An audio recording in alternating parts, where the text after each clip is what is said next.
This episode was recorded live at a bustling trade show. The audio's a little rough around the edges, but the conversations are worth it. All right, so today on the Don't Call Me Catty podcast, we're talking to someone who sits at the very heart of how Animal HealthLink supports pet owners and veterinary teams across Canada and the U.S. We have Jerry Locati. Welcome! Yeah, so Jerry is a registered veterinary technologist with over 25 years of experience in the veterinary field. He's worked in both Calgary and Victoria. He joined us at Animal HealthLink in 2023. Animal HealthLink, for those of you who might not know, is a company that provides 24/7 teletriage services for veterinary practices across Canada and the U.S. Our team of experienced RVTs, like Jerry, help animal owners navigate urgent health concerns and support clinic teams by assessing cases, prioritizing care, and keeping hospitals focused on the patients who need the most. So I'm super excited to have Jerry here, obviously, because he's a staff member at Animal HealthLink, but also I've known Jerry for a long time. We met, I don't even know what the year was. It's got to be over 10 years ago. Yeah. I was working in an ER practice. Jerry was working in a lab that was operating in the same building. And he was so fantastic when I would bring him like blood work that needed to be done because the patient was deteriorating. Jerry would be so great at getting those done as quickly as possible. But with Animal HealthLink now, Jerry has been one of the first voices that those animal owners hear when they're worried about their furry family members. And you stick out so much. We get so many compliments from both the veterinary practices we work with, as well as the callers who call in, because you meet them with so much compassion. Your clinical judgment is fantastic, and you're so calm. So whether it's 7 p.m. on a Sunday or 3 p.m. on a Wednesday, Jerry is part of the team that helps people make the right decisions at the right time without adding any stress and overwhelming vet team. So welcome, Jerry. Welcome, Jerry. I'm going to cry. Thank you for that. That's so nice. And we're switching things up. Switching it up. With one of our very own, Jerry. Uh-huh. And I just met you yesterday for the first time. Yes. Totally had a misconception of who you were, but that's for another day. Here we are. So I'm going to ask the first question here. Yeah. Because this is what we ask every guest on the podcast. How do you want people to know you? Like who are you? Well, I'm a registered veterinary technologist, first and foremost. And I feel like animals are kind of so important to so many people that I've wanted to get involved in, helping people with their pets. And I feel like that's who I am. Somebody who has some compassion. And What do you outside of RVT land? well, I don't do much anymore. I used to play bass guitar in a band. What kind of music was it? And we used to actually play functions like parties, weddings, anything, all those kind of things. Why didn't you guys have the event? Yeah, seriously. We actually used to play for one of my clinics' Christmas parties. We did that for 5 years in a row. Wow. Hey, wait a minute. What's the band? What was the band's name? Yeah. That was Showtime. Showtime. Showtime. And what kind of music? Like cover band? Cover band. Oh my God, yeah. will you sing for us? Or you just play bass? Just bass playing. Okay. Well, these days anyway. So I feel like this is a good opportunity for our music question. Yeah. And then we can really dig deep with you. So I think, or we think now, like music is something that ties everybody together, right? Like we all have an experience with music, whether it's the genre, the situation you're in, ties us all together. Mm-hmm. And there are 3 songs that we want to know about you. What is your walk-in song, your funeral song, and that win song? Okay. My funeral songs. Song We have a song called Say Hello to Heaven. Okay. Oh. Who sings it? Temple of the Dog. Oh, Temple of the Dog. That was like when Pearl Jam and And Soundgarden. Soundgarden were Oh my God. Yeah. That was a great band. Oh, they were amazing. Here we Probably go. like too many people maybe in the bed. That must have been hard to tour. But Yeah, they were pretty big. Yeah, Yeah. they were called the super band. yeah. I love it. Cover of the Rolling Stone For which one? for my Your walk-in song? walk-in song. Oh my God, that is one of the best songs. My brother and I used to sing that song. It was ridiculous. Ah, okay. On the cover of the Rolling Stone. My win song. Yeah. Yeah, like if you like something goes really great in your life, you get the job you wanted, or you got great news. You just like crank it up and you're like, here I am. Yeah. I did it. Amp it up. Yeah. That's a tough one. I don't know. Okay, we can, we can come back. I have to think about that one. Yeah. Okay. Yeah. It's an So important far, one. two really great songs. Like Dr. Hook.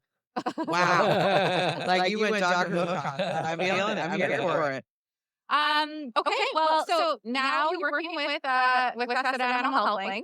What led you to even apply for the job? Why did you want to join the team? I was working for a practice in Victoria, and that used AHL services.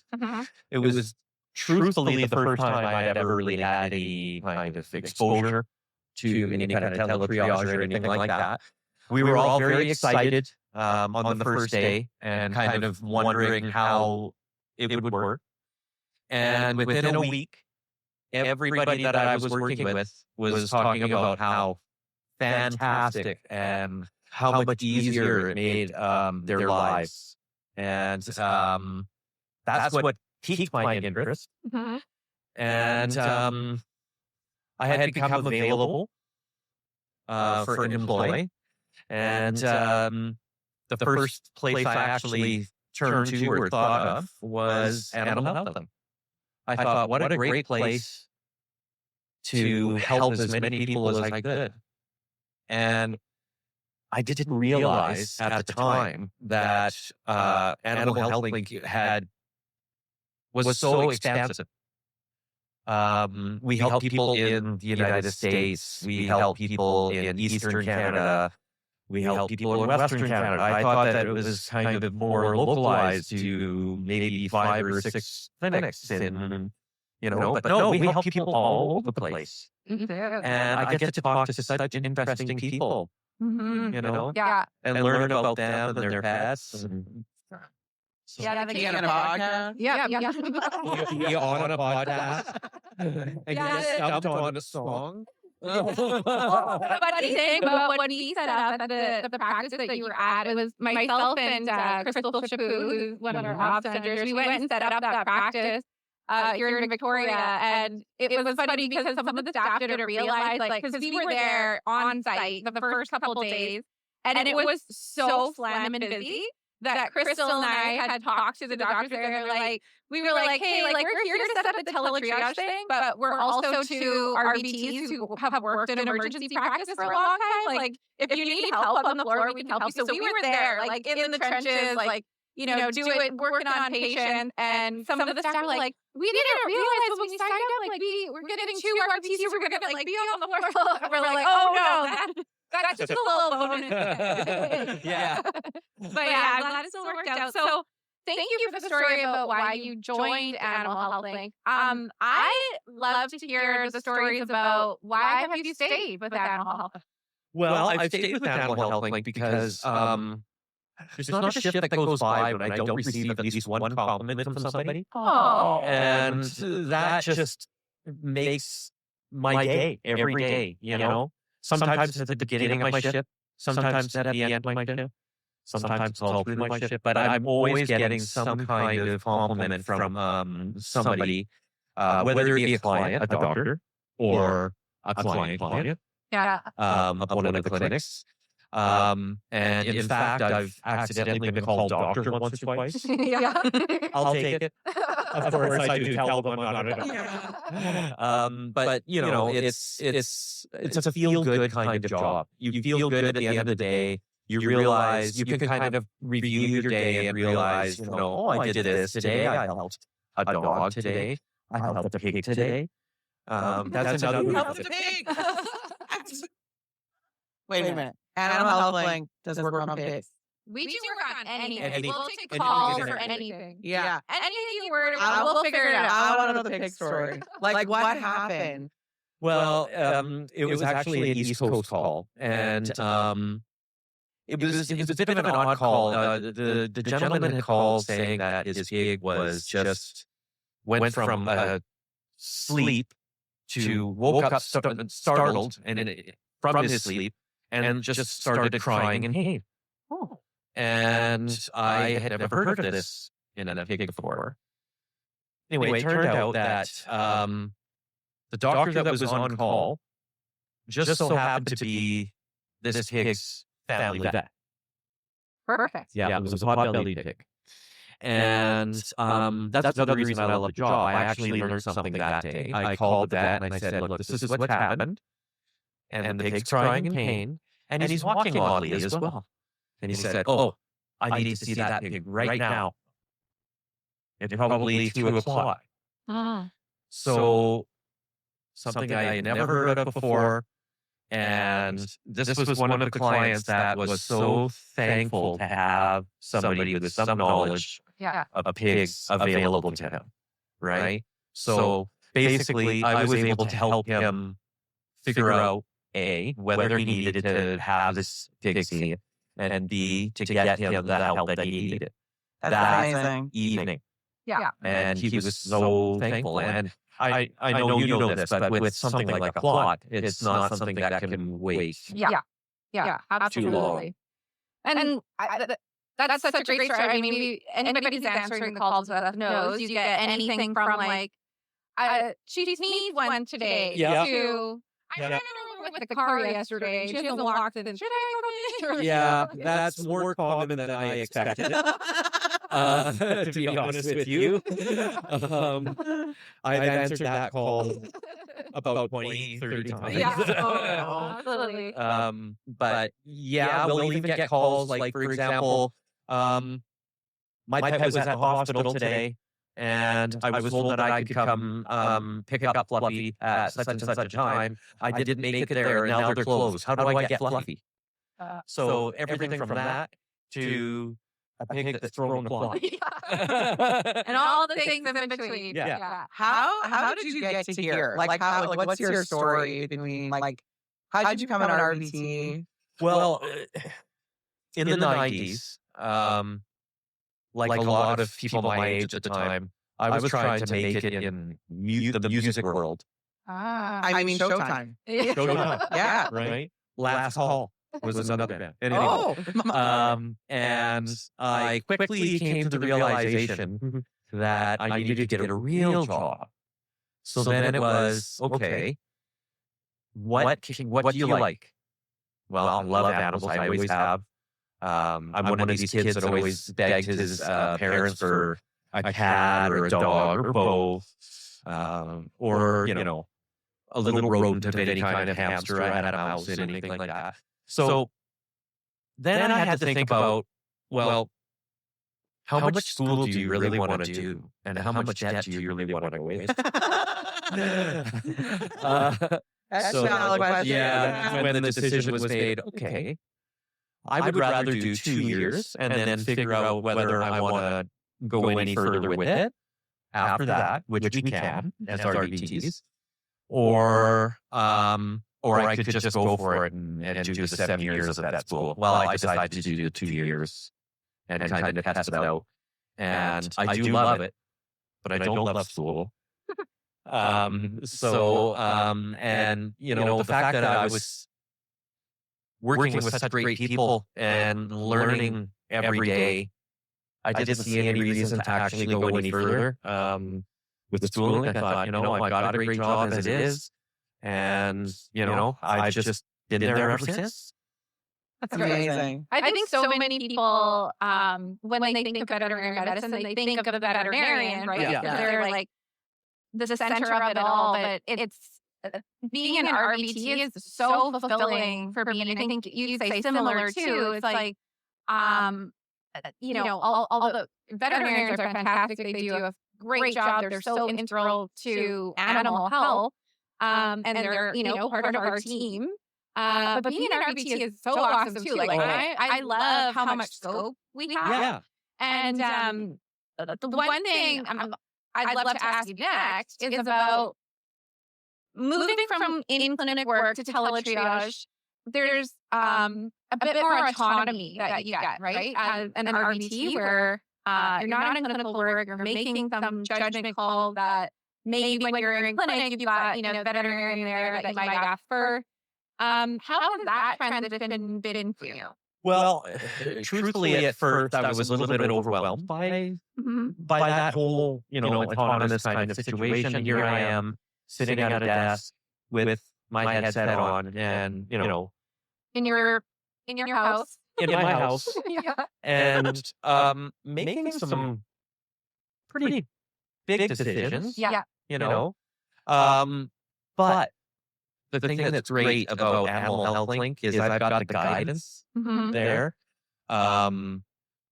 It's not necessarily like it's autonomous, but there are people that you work with on every shift that if you're struck by something that you don't know the answer to, somebody else will.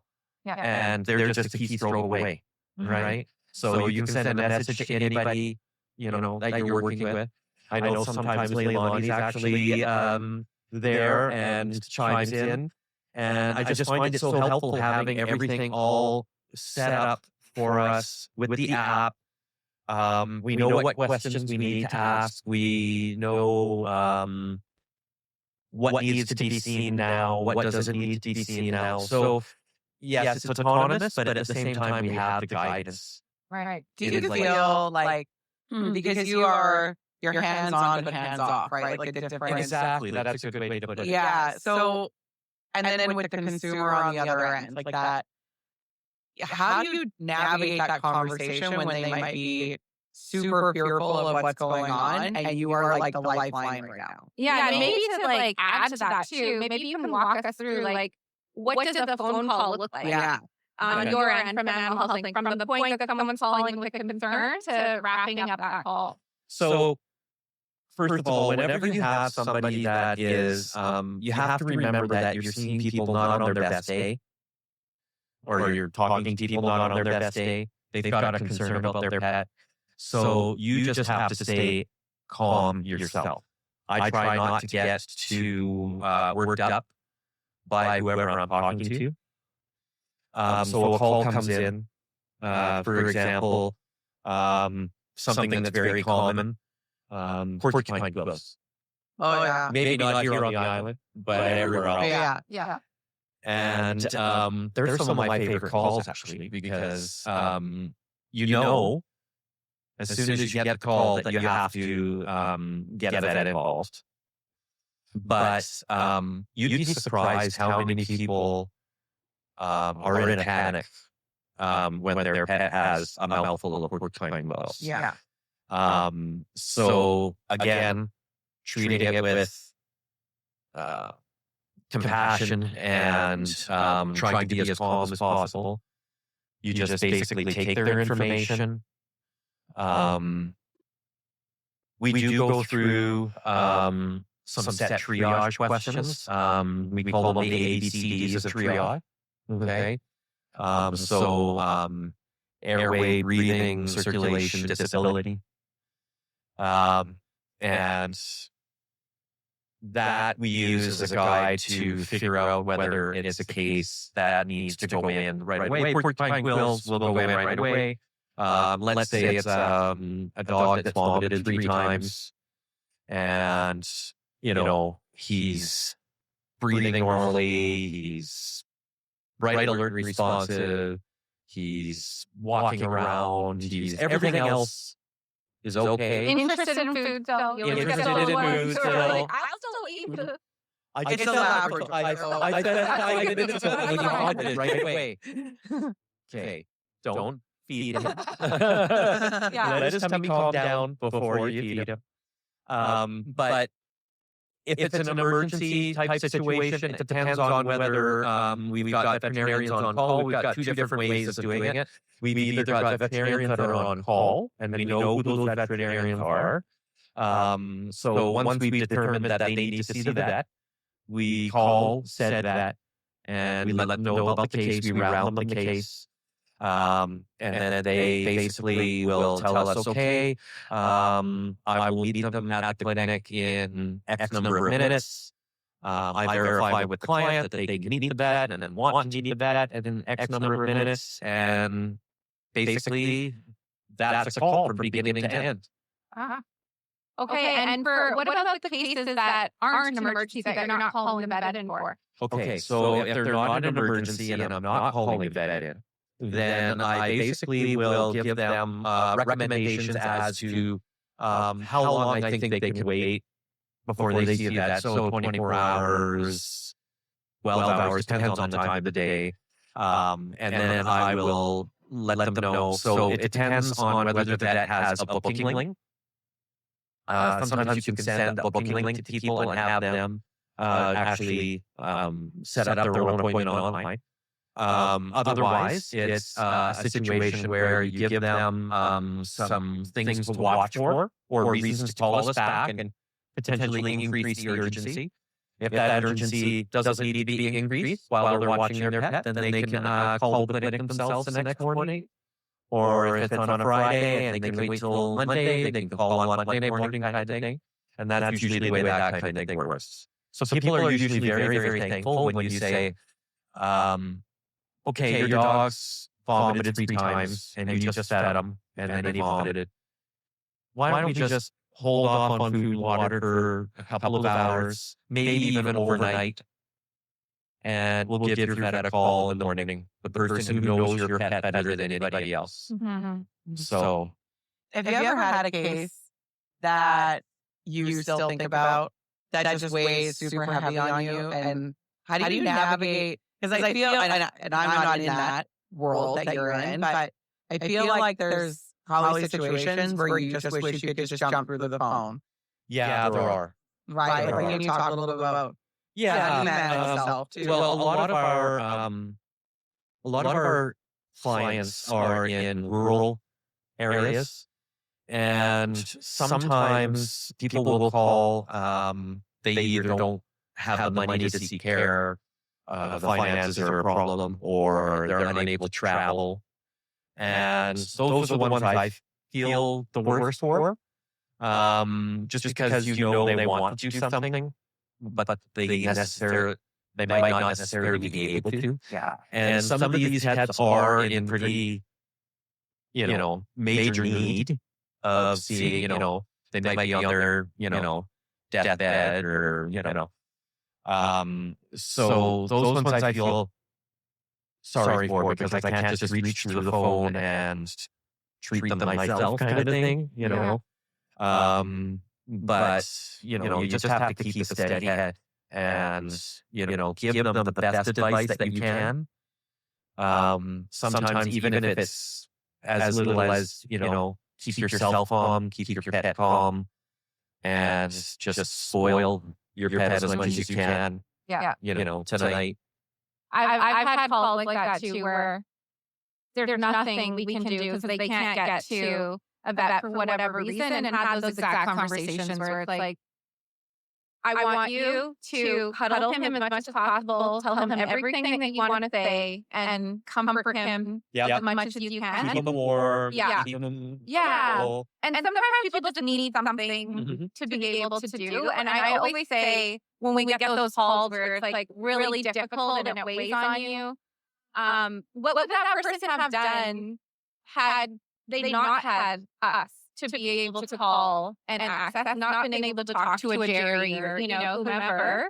What would they have done instead? They'd probably be at home panicking on their own. And as long as you're able to give the best advice you can, you've done everything you possibly can, within the scope of what you can for this animal, I can sleep at night knowing that I did everything I possibly could. Well, and I wonder too if, like especially in rural practices or rural areas, if that pet is all that person has, like they live alone, and you are that lifeline. From a lot of folks that I speak to. And some people will actually say, this is all I have.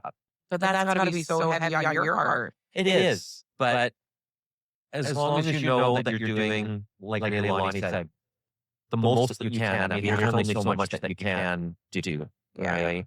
And, even if it's, a cat that's having difficulty breathing, well, we need to conserve energy, right? So, lots of carrying both close to you, for comfort as well, that kind of thing. And, don't beat yourself up if you're not able to travel to the vet, because there's nothing you can do about that. You just control the things that you can control.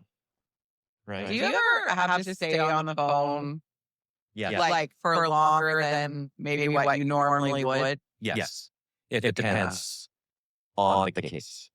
Yeah, and I know, there's some telehealth companies out there that will put a limit to how long a phone call can be, like with their staff members, to say you have to wrap up a call within, 7 minutes or 5 minutes.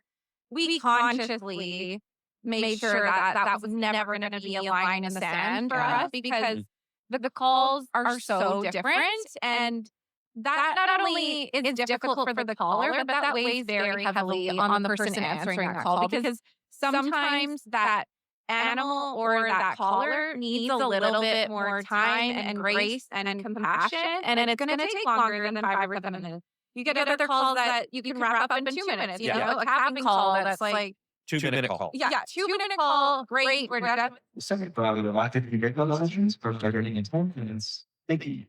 So the other thing I think would be, okay, so we're dealing with, as RVTs, pets that are in potential crisis. But then what do you do if a person on the other end is in crisis? Like, how do you handle those situations? Because you are the lifeline, you are there,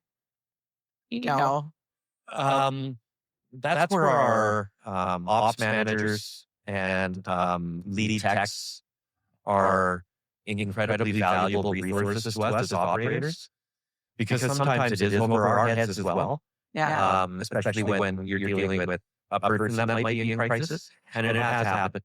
I believe it. Yeah, and I it think has happened. you are supporting businesses at the other end of this too, right? Like there are vet practices who, especially depending on the owners, they love their clients just as much as they love their pets. And you are that in-between person that impacts so many people around you. Yeah. That's heavy. Yeah. It's heavy. So heavy. Let's bring it up. Okay. We're bringing it up. We're going dark, and now we're coming back out. Yeah. Out of the dark. So I want to know, what is a case or a situation where you feel like you made someone's night, whether that was a teammate or a caller or a DVM or a practice? Well, a teammate, I would say it would be one of these cases that we get usually late at night. And it's a situation where they can probably wait till morning, but they have to travel 6 or 7 hours Right. to get to the clinic in the first place. Mm-hmm. So you get everything all set up, and then again, our teammates are just a keystroke away. I can send them, a message saying, I've got such and such traveling to, this clinic. We expect them to contact us when they're about half an hour away. Please keep an eye out for that. And then my teammates will say, oh, thank you so much for telling me that. That's perfect. So that's a teammate. Yeah. Mm-hmm. A person calling, like a client calling, really just about anything. But I've noticed that a lot of the people that are calling about, and this might sound weird, but lost cats or even dogs with possible GD, so really serious situations. Yeah. I find a lot of them are very thankful to have the option of calling somebody and making sure that, okay, this is indeed something that, You sort of validate. it validates them. That's exactly right. And I find a lot of those people are the ones that are most thankful for the service in terms of, clients and clinics. Yeah. Clinicians, clinicians are very thankful when we take on a client that they know and that might be a little bit difficult or spicy. Right. Spicy. And they'll say to me right away, well, thank you so much for talking to this person because we know they can be difficult. Yeah. You've taken over that communication for them. Yeah. Yes. So that's where I find that they're, saying that they're thankful. Yeah, I have a question. Just because we're going real light here. We're going to blow this up. Okay. Your life was a movie. And you had an audience screaming at the screen saying, Jerry, do this with your life. What is it? What are they screaming at you? Oh, gosh. Do this with your life. Well, if I was back in Calgary, it would have been move to Victoria. Move to Victoria, Jerry. Yeah, I ran into a friend here. He's from Calgary. He's thinking about moving to Victoria. I should get him to talk to you, actually. And so he's here because he's had a bunch of interviews. And he was telling me, he's like, well, you know how I'm in Calgary. I'm like, go. I'm like, nonstop doing this and that. He's like, I'm already walking slower here. I'm like looking at flowers. And like the island life is a thing. Island time is a Yeah. And I learned that pretty quickly. So you wish you made the move sooner? Yes. Okay. So they should have been screaming at you. That's what you're saying. Yeah. Move. Yeah. Move. You're not in the right place. Yeah. Yeah. And now you are? And now I am, and I've never been happier. And I find it, it takes me down a notch in terms of, anxiety level. I also enjoy, the birds a little bit more, and I can enjoy them all year round. We have a lot of evergreens. So, yeah, I feel like I'm a little bit spoiled here. Yeah. I'm happy to be here. Well, you've earned it. And I have to say, so if you haven't noticed, Jerry has like the most calm aura. I know, I was totally going through that. Jerry's vibes are just like, and I think that's why you get so many compliments from everybody, your teammates, the clients that we have, like the veterinarians we work with, the callers. You're just so calming that it's hard not to, get some of that vibe off of you. So, and Jerry is affectionately known amongst our team as Jerry Bear. Jerry Bear, yeah. I would want to call, if I called HL. Yeah. I would want it. It's just your bear. Your voice is so nice. Yeah. Like it's just so calm. Yeah. I love it. Jerry's fantastic. So, Jerry, thank you for not only being on the podcast, but for being part of the Animal HealthLink team. And being vulnerable. Yeah. Well, thank you for having me. Always. Of course. Yeah. And I still don't know what that last song is going to be. Okay, let us know later. We're going to make a playlist Yeah. of all of the guests have given us. So, yeah. Okay. You can submit that later. Okay. Okay. Sounds good. Thanks, Jerry. Thanks, Jerry.